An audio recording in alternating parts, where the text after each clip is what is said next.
Saya tahu bukan semua orang ada bajet besar untuk jaga kesihatan. Ada orang memang nak jaga badan, nak beli suplemen, nak makan lebih sihat. Tapi bila tengok komitmen bulanan, anak sekolah, bil rumah, kereta, akhirnya diri sendiri yang selalu diketepikan. Kadang-kadang kita cakap pada diri sendiri, tak apalah, nanti dulu. Bulan depanlah jaga kesihatan. Tapi bulan depan benda sama ulang balik.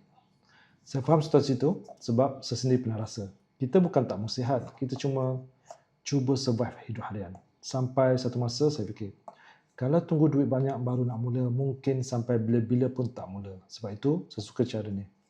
Kita tak perlu mula besar, boleh mula kecil dulu ikut kemampuan. Saya sendiri mula dengan langkah yang sangat simple. Pertama, saya guna sendiri dan bantu badan saya. Kedua, saya share dengan beberapa orang yang ada masalah sama. Dan ketiga, bila mereka nampak manfaat dan mula buat benda yang sama, perlahan-lahan sistem tu mula berkembang. Yang menariknya, dalam masa kita cuba jaga kesihatan, ada juga bonus yang terkumpul sedikit demi sedikit.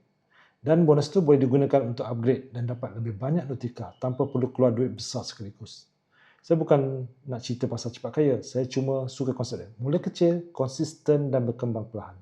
Sebab bagi saya, kesihatan itu penting. Dan peluang untuk tambah pendapatan pun penting. Kalau anda rasa situasi kita hampir sama, saya boleh explain cara mula yang simple. DM saya, info atau komen di bawah.